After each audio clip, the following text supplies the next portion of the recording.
Welcome back to another episode of Seduce Me. I can't wait to find out what happens today. Come along and play with me. My heart stopped. At the door with the dean was Diana, looking over the students and smirking as her eyes landed on me. She strutted to the teacher's desk, ignoring or welcoming whispers from the other students, before sitting on the wood and crossing her legs. Thank you, Dean. You can go now. With a wave of Diana's hand, the dean left the classroom, closed the door, and left the area. Diana smiled at us, making my stomach turn. What was she going to do? So, history. History. Such a silly thing, isn't it? I mean, what do we care about the past? We're in the present. The rest of the class, including Naomi and Suzu, hesitantly nodded in agreement, unsure about this new teacher, but was willing to listen to more of what she had to say. The present is so full of wonderful things. While the labors of the past are the reason we have many things, it is our chance and privilege to utilize what has been given to us. Her charm was almost infectious. Sorry, as the dog is. The class was practically starting to eat out of the palm of her hand. I looked around to see classmates grinning and agreeing with Diana. I pressed my lips together as I listened further. I had no choice. What's even funnier about human beings is that some of the bits of history we hear as either made up or completely biased to one side. It's like a story you read as a child.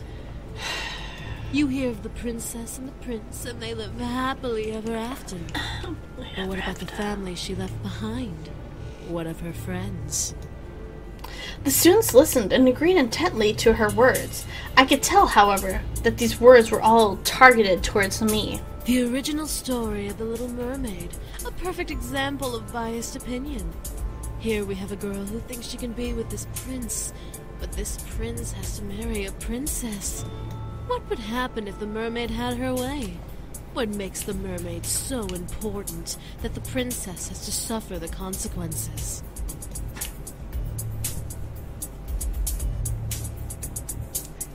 Let me keep quiet. Let her talk. I kept my mouth shut. There was no way I was going to let her get to me. Despite her being the teacher, I was going to ignore her. There was no telling what she could do if I talked back. She looked at me, expecting me to speak, but I merely stared at her. A smirk graced her face. A glare graced upon mine. I didn't need to fight her to win. It's still something to think about, however, as we think of this story. It's so easy to believe that the mermaid was the heroine. But what of the poor princess? Why should the princess suffer the antics of a mermaid? The princess didn't do anything wrong to her. More nonsense. I knew this was all subliminal messages to me to make me pity her. My anger didn't allow any leeway to feel pity for her. How long was she planning to drag this out? She wasn't a real teacher. Diana continued to rave about injustice to the princess, and I had to suffer through it, while the mermaid was in the prince's sight. To Diana, it was injustice. To me, it was just another fucking fairy tale. The boys chose me. He chose me. She wasn't going to convince him otherwise, and I wasn't going to let her. Diana stretched her arms up, making obvious sexual noises that made some of the boys in the classroom shift in their seats. I rolled my eyes. Well, that's enough about fairy tales. After all, the Little Mermaid was fated to lose her prince in the original story anyway. It was for the better, though. The kingdoms, I'm sure, flourished, and the prince and princess lived happily ever after. I'm gonna speak up. Finally, I spoke up. I felt ballsy enough to challenge her at last. Yahtzee. The other students in the class, including Suzu and Naomi, turned to look at me, both in shock and confusion. Diana looked over and smiled. Because I have a hunch. What if the prince was incredibly unhappy? Could the princess live with herself, knowing that the man she married was unhappy? In that case, the prince and princess's senses of duty would overrule emotion. Their kingdoms would flourish nevertheless, making their people love them and live happy lives. Another excuse. She wasn't answering my question. So if the prince was supposed to suffer a marriage he didn't want to for the sake of his kingdom. It happens all the time in reality. Arranged marriages happen to bring families together and bring wealth out of poverty. That doesn't make it right. The other students applauded me. Knowing that what I was saying was right, Diana pressed her lips into a thin line out of irritation, signaling my victory. GG. Diana then stopped talking and looked at the clock on the wall, reading it quickly. The class had barely begun. Why was she already looking at the time? She then leaned against the blackboard and smiled to us. Instantly, I became worried. You know what? School isn't important. Everyone, go ahead and head home. Take the week off.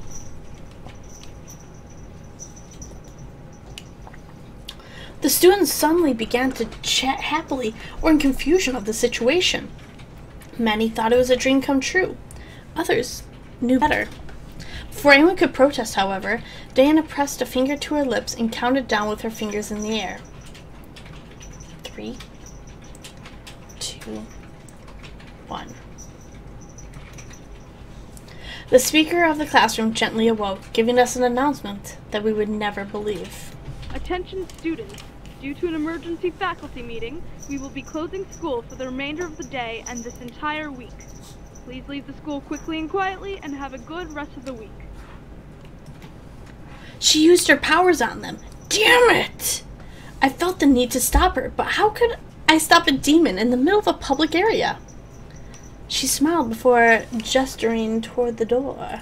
Have a nice week off. School will resume next week. Many of the students filed out, chatting to each other about the new impromptu plans. Suzu was beyond happy, but Naomi was hesitant. Before we can pack up and leave, Diana stepped to us. Excuse me, little miss. I'd like you to stay a little while. There's something we need to discuss. As Diana looked at Suzu and Naomi, she snapped her fingers, making my friends tense up. You two can head home. Don't worry about your friend until next week, okay? If you contact her, she won't reply, so don't bother. If she contacts you, ignore her, because she's just fine. As if on command, Suzu and Naomi left the room. I tried to march after them, but Diana stepped in my path, warning me with her eyes that if I followed, there would be hell to pay. I had lost my two friends, at least for the week. Diana and I were alone, just like she wanted. I slammed my hands on the desk in front of me and glared.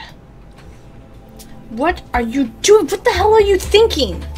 What? Do I not make a good teacher? I figured you should have a little lesson, so I took matters into my own hands. Teaching me about the little fucking mermaid? It's a fish story. Whatever. Whatever you're trying to do, it's not gonna work. You really think so, dear? And what makes you so sure about that? What's making me so sure? Why was I confident?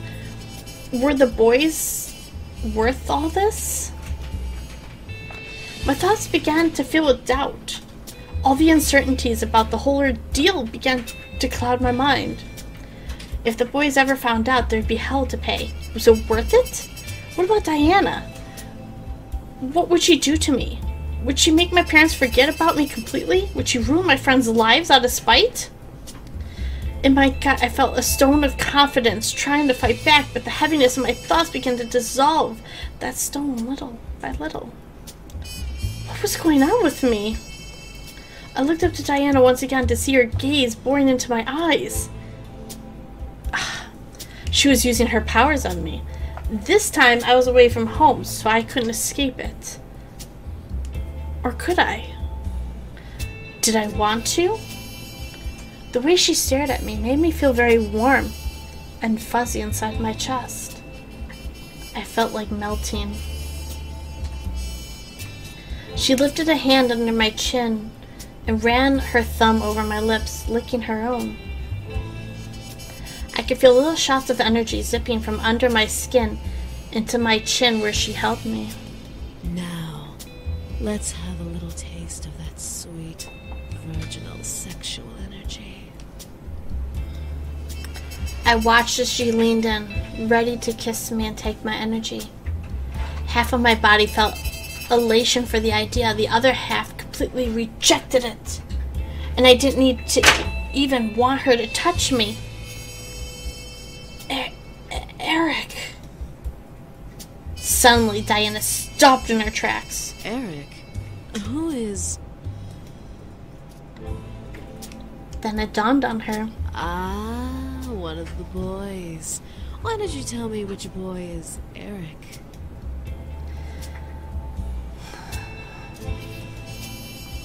The second. She giggled in reply before letting go of my face and stepping back. Really? The sly second. With you. I nodded again, but this time partly on my own. Diana let a sound that mimicked the cat's purr before stepping away from me. Alright then. Well, if it's the second son you're infatuated with, you should really rethink your romantic options. She chuckled before kissing my nose, where I felt a shot of energy zap out of my body, almost making me dizzy and recoil. Diana then returned to the desk, sat on the wood, and crossed her legs. You can go now. Remember, no class for the rest of the week. And how am I supposed to get home? My two friends left me here thanks to you. Oh, were they your ride? My apologies. Let me help then. She then lifted her hand and snapped her fingers. I suddenly felt the floor sink from underneath me, forcing me to look down. A purple pentagram surrounded my feet, pulling me into the ground. Whoa! Before I could fight, however, I sank fully into the floor, fading into darkness and shutting my eyes. I opened them. I felt my silk sheets around me, soothing my anxiety from the darkness that previously surrounded me. What the? Why did Diana bring me home? Was this an illusion? Was I being tricked? Something was going on. I sat up in bed. I looked all around me. I was indeed in my room. There's no mistake about that. But why? Diana. This is too strange. Was this a game? Was this part of her plan to get the boys back? I was lost and confused more than ever, despite my logical thought in trying to piece the puzzle of that is Diana together. The more I tried to solve her, the less I understood about this situation that I was in. I was interrupted, however, by the door suddenly opening, revealing the boys with Damien's hand on the doorknob. Miss, what are you doing here? Aren't you supposed to be in school? I furrowed my eyebrows and stared at Damien, asking him to answer their questions with my thought. Diana sent her back here. She invaded her school and sent all the students back home. Thank you. What is that bitch up to? Seriously, Diana's playing around for no reason. Maybe it's part of her plan. The boys continued to argue back and forth about Diana, fueling to an almost jealousy curiosity in me. Damien seemed to be too deep within the talking to notice my thoughts, for he didn't even stop talking alongside his brothers. Why was Diana after them? Why did she want to bring them back? What was so important about the boys that she would travel to the human world to get them? What was going on? I decided enough was enough. I needed answers. Hey! The boys stopped arguing, staring at me in surprise. I held my hand and fist on my lap, mustering the courage to speak despite my abrupt shout. Why is Diana here? What does she want to bring you all back? What exactly did you run from? Why are you running from it? Miss, we... Don't you miss me. I need to know what is going on. I refuse to be left out in the dark about this. I want to know what the fuck I'm facing. The boys looked at each other hesitantly, unsure of what to reply. Finally, Sam pushed Damien towards the bed, making him buckle and land on his knees with his torso over the end of the mattress. Damien, do the thing. The thing? What thing? Sam, you're not suggesting. Why not? She deserves to know everything, especially if Diana is targeting her.